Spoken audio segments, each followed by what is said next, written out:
On a pale winter morning in December 1872, a solitary ship drifted across the Atlantic Ocean beneath a quiet, colorless sky. The sea was calm, the wind gentle, and the horizon empty. At first glance, nothing seemed unusual. Her sails were raised. Her hull appeared intact. Her name was clearly visible on the stern. And yet, the ship was wrong. No sailors moved along the deck. No lookout scanned the water. No voice answered when signals were raised. The vessel was alive in form, but lifeless in spirit.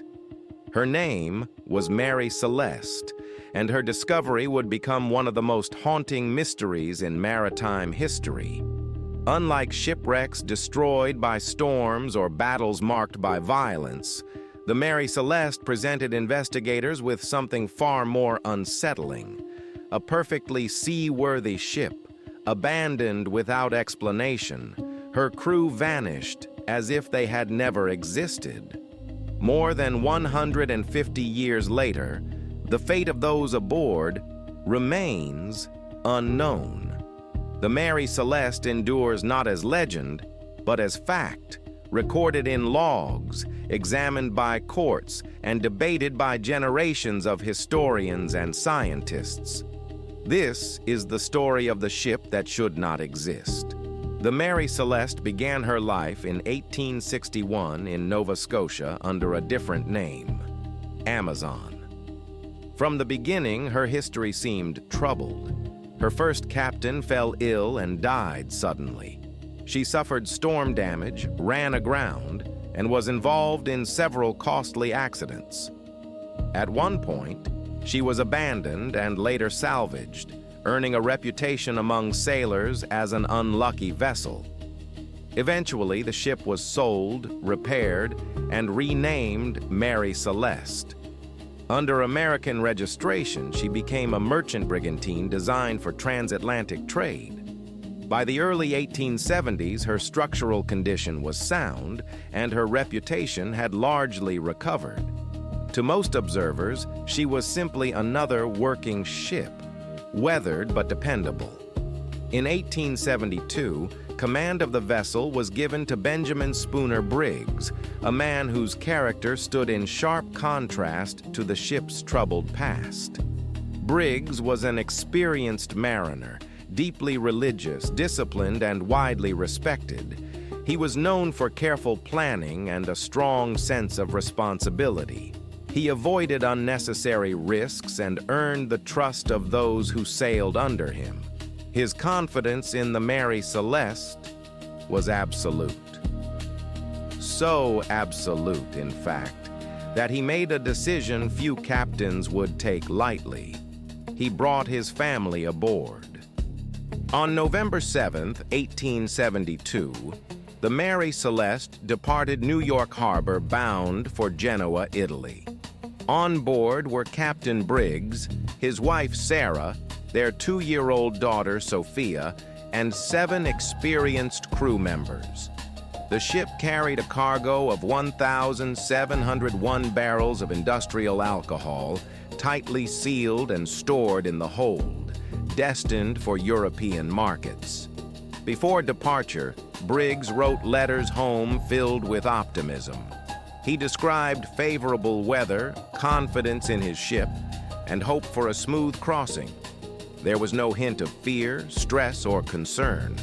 The voyage appeared routine in every sense. Then the Mary Celeste slipped into the Atlantic.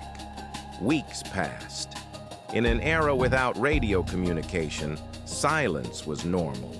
But unease grew as the expected arrival window closed. The ship did not reach Genoa. No messages were received. No sightings were reported. For nearly a month, the Mary Celeste was simply gone. On December 5, 1872, the British brigantine Dei Gratia encountered a vessel drifting approximately 400 miles east of the Azores. From a distance, her movement was strange. Her sails were set incorrectly, and she failed to maintain a steady course. Signals were sent, No response came. As the day Gratia drew closer, the absence of life became impossible to ignore. No crew stood watch. No officer hailed them. A boarding party was sent across. They stepped onto the deck of the Mary Celeste and found only silence. The scene aboard the ship was deeply disturbing precisely because it appeared so ordinary. Food remained in the galley. Personal belongings were neatly stored. Clothing lay folded in cabins. The captain's pipe rested undisturbed. The cargo was still secured below deck. There were no signs of violence, no bloodstains, no broken furniture, no evidence of fire or struggle. Most unsettling of all, the ship was seaworthy. Some water had entered the hold, but not nearly enough to threaten the vessel. Her hull was sound. Her rigging, though worn, remained functional. Yet something was undeniably wrong. The lifeboat was missing. So were the ship's navigational instruments. This was not panic. This was not chaos. It was a deliberate abandonment. The captain's logbook provided the final written trace of the crew's fate. The last entry was dated November 25, 1872. It recorded the ship's position near the Azores and noted calm conditions. There was no mention of danger, fear, or conflict. Then, the log simply ended. 10 days passed between that final entry and the ship's discovery. 10 days during which an entire crew, including a woman and a child, vanished without leaving a single clue behind. The Mary Celeste was escorted to Gibraltar, where a formal investigation was launched. Suspicion fell briefly on the crew of the Dei Gratia, who stood to gain salvage rights. But there was no evidence of foul play, no motive, no sign of violence. Attention then turned to Captain Briggs himself. Had fear driven him to abandon ship? Had he misjudged the situation? Those who knew him found such ideas difficult to accept. Briggs was cautious, rational, and deeply devoted to his family. A man like that does not abandon a seaworthy ship lightly.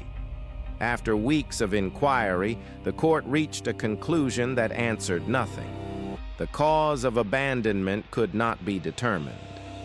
Over the years, theories multiplied. Some suggested alcohol fumes caused a sudden noise, leading the crew to fear an explosion.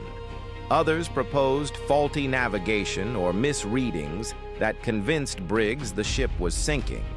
More extreme explanations spoke of toxic fumes, sea quakes, or rare atmospheric phenomena. Each theory explained part of the mystery. None explained it all. Why abandon a sound ship? Why take the lifeboat but leave supplies behind? Why was the ship never reclaimed? Every answer created new questions. As rational explanations failed, darker ideas emerged.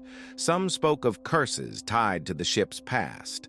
Others imagined moments when reality itself fractured at sea. Writers transformed the Mary Celeste into a symbol of cosmic horror, a place where order dissolves without warning. But the true horror lies not in fantasy. It lies in uncertainty.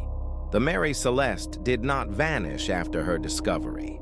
She was repaired, renamed, and returned to service. Yet misfortune followed her relentlessly. Owners lost money, accidents continued, trust in the ship faded. In 1885, her final captain deliberately ran her aground in a failed insurance scam, ending her physical existence forever. But by then, the mystery had already escaped the ocean. The Mary Celeste endures because she represents a uniquely human fear. The fear of disappearance without explanation. There was no final struggle, no dramatic destruction, just absence. A family erased, a crew vanished, a ship left behind as a silent witness. Some ships sink and are forgotten. The Mary Celeste returned, empty, and in doing so, she became the ship that should never have existed, because no answer has ever brought her people home. The ocean gave her back, but it kept the truth.